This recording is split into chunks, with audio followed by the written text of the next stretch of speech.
As we know, in July of this year, South Africa was rocked by civil unrest that swept across KwaZulu-Natal and Gauteng. Businesses, both big and small, were destroyed.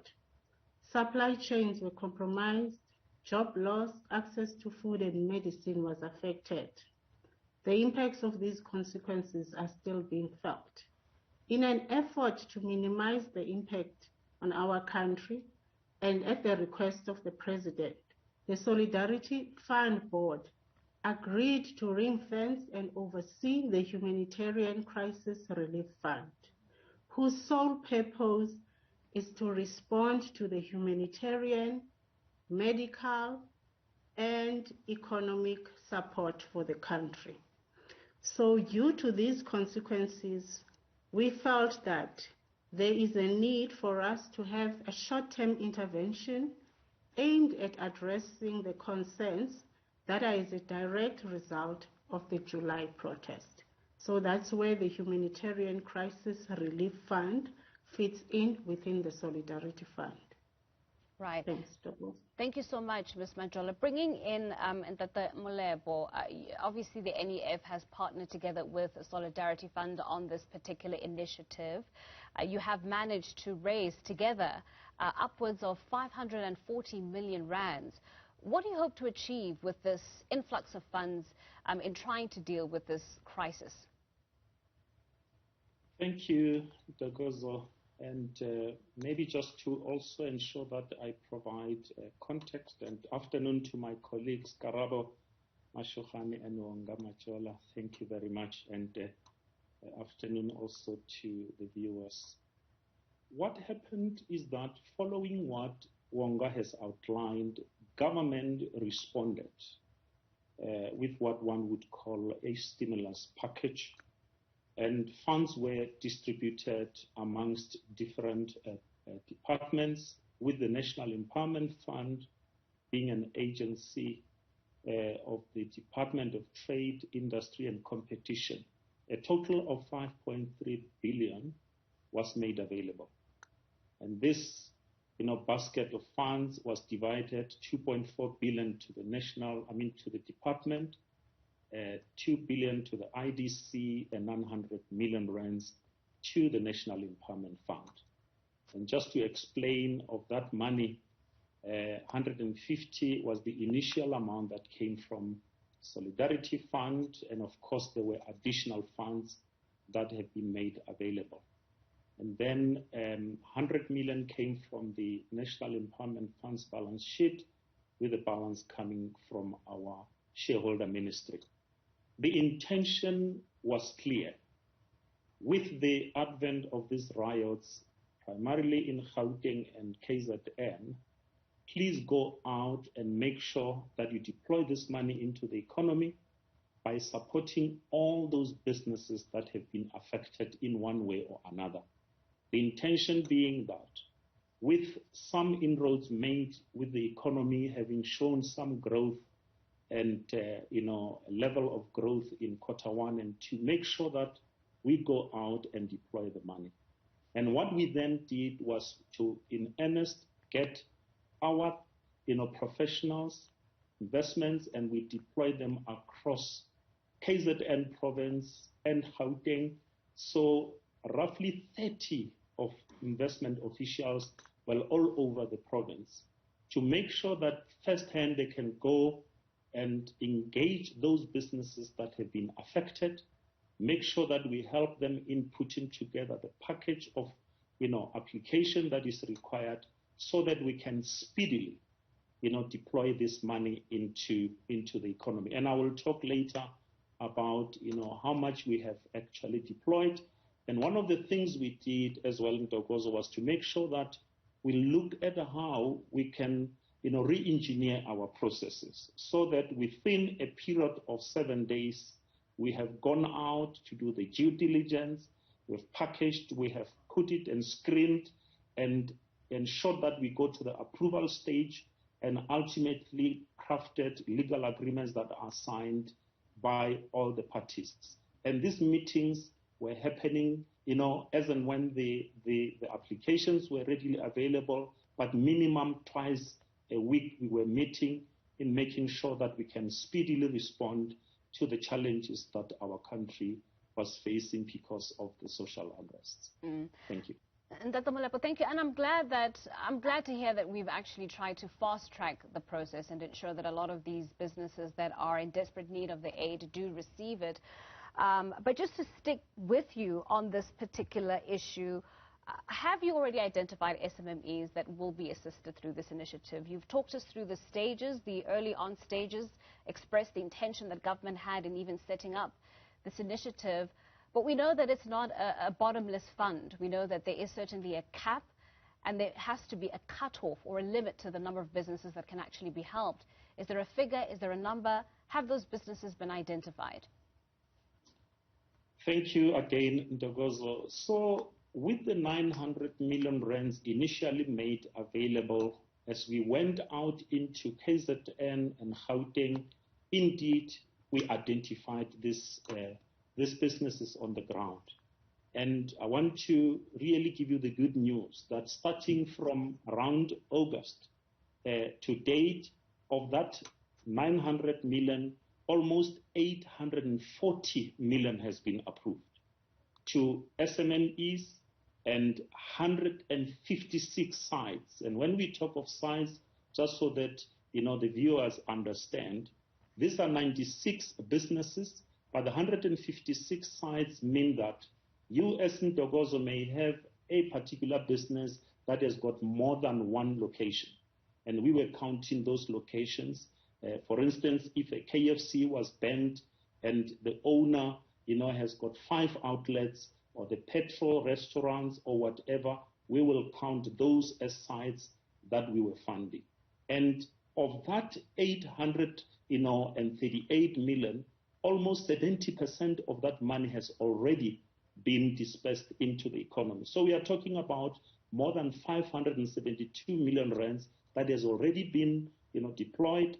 And Wonga is here to actually, agree with the fact that some of those businesses are up and running and already have started trading, because the intention was to make sure that before the December, festivities, many of them are already back, ensuring that they can trade. One, to restore the many, many jobs that were lost. With the 838 million that we have approved, we are looking at almost 7,500 jobs that will then go back, into the economy, so that we can deal with the issue of unemployment. And we are glad to mention the fact that, the large part of this money is out there in making sure that those businesses, can start trading before end of, the festive season. Thank you. Thank you so much. I'd like to bring in Karabo into the discussion. The perspective that I am certainly eager to get from you is the SMME perspective. We've heard from the funders. We've heard from them expressing at least the intention behind the initiative. But I'm curious if monies such as the monies we're talking about this afternoon, allocated, deployed to assist businesses that you are so familiar with, do they often actually get the help that they need? The money that they are, that is being proffered up in this instance through this initiative, do businesses like yours, does your sector have access? Can they reach this money that is being made available? Yeah, thank you, and good afternoon to everyone. It does reach. I think we all acknowledge that, though the problem is so big that and we cannot reach everybody. So it does reach, and it does make a difference. 7,500 jobs is a significant impact on the economy, and I think it's something to be celebrated. And I think because we had already gone through the initial sort of COVID relief funding processes, whether it's through the Department of Small Business Development, etc. I think some of these processes, and there was already some know-how of how to accelerate and to respond to crisis situations. So it does reach. Admittedly, I think everybody would say it doesn't reach everybody, all the SMMEs that need it. And one of the biggest challenges is that ultimately for small businesses, the answer to them is for them to have markets, to be able to sell their goods and services, so that whatever the funding that they get, if they need to pay it back, they've got the ability to pay it back. And I think the emergence of something like Omicron, of obviously threw a bit of a spanner in the works for a lot of businesses and has affected them.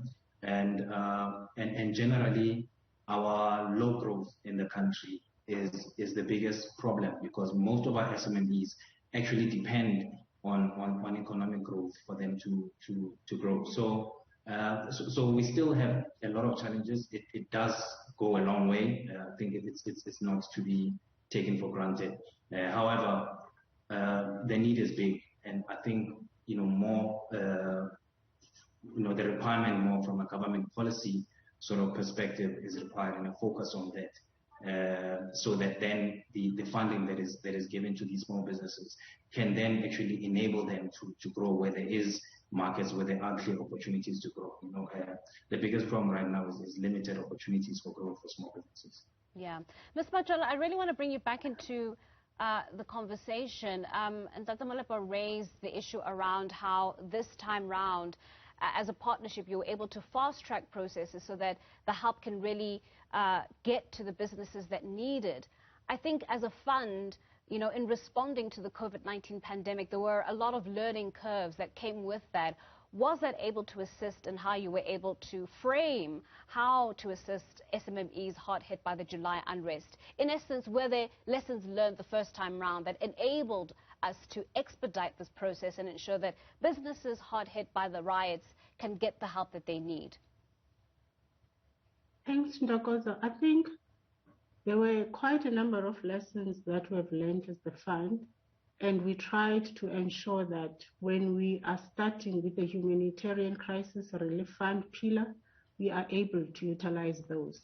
For an example, within a short space of time, the Humanitarian Crisis Relief Fund decided, based on the needs out there, that for the July unrest, we will focus on 3 areas, that is food support, medical support, and economic recovery. So for this economic recovery, we felt that there are different types of entities that we have to focus on. We've got entities that have got an annual turnover of 3 million and above. We are not going to treat them as the same as the entities that have got an annual turnover up to 3 million per annum. So we felt that let's separate, have different partnerships instead of looking into one partner, have different partnerships, ensure that we treat these partnerships differently, because we are talking about different segments within the SMME sector. So we've got another partnership as well with an NPO focusing on smaller entities, especially the ones that can be at times non-tax compliant, trying to ensure that we assist them to be tax compliant. Therefore, thereafter, they'll be able to get some assistance from us. So we tried to ensure that we don't put everything into one basket. We also felt that we've got a lot of NPOs that are in different sectors, for example, the healthcare sector, peace building, social cohesion. We felt that these sectors should also be addressed by ensuring that we've got some partnerships with different NPOs to ensure that there's social cohesion and peace building within the different communities that were affected. So these are the things that we have learned through the Solidarity Fund initial stages. We felt it's not only about food support. Food support can be offered to the communities, but there's peace building and social cohesion that needs to happen as well, besides the economic recovery that we should focus on. So we felt a blended approach would be much more appropriate, especially for the areas that have been affected by the unrest. Certainly.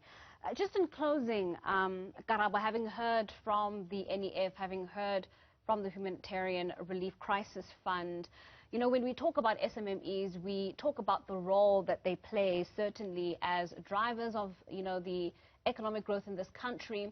But this is a sector that has been battered time and time again. We've had several waves of COVID-19 infections that have brought about several variations of lockdowns in their severity that have affected the sector. Yet this is the sector that we're looking to when we're talking about economic recovery in a post-pandemic South Africa. Do you think that we can still, as a sector, live up to those expectations? Or has the battering been too much at this point and essentially crippled a lot of the businesses that are trying to make it in this sector? Yeah. Look, there are a lot of businesses that obviously haven't been able to survive and will not survive, in the short term.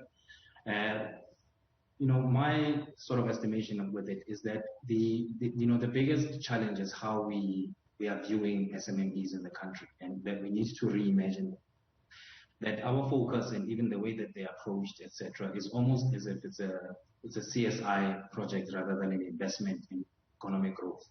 And I think if we really look at them as an investment in economic growth and as drivers of economic growth, then we've got to look at the types of SMMEs that we want and where they are involved, etc., that we support. Yes, we have to provide some sort of safety net and support to the smaller ones, but really if we say this is where our economy is going to grow, and these are the drivers that are going to create jobs and eventually solve this problem, then we've got to look at them separately, not just as beneficiaries or recipients of aid, but really as investments. And that goes to what type of SMMEs we look at, what sort of jockeys we look at, the people that are supported, the experience and know-how, focusing on innovation, on export potential, etc., which is key for our economy to grow, especially considering the Africa Free Trade Agreement, etc., that we have. That we've got to focus on those small businesses that can drive that sort of growth and entrepreneurs that can drive that.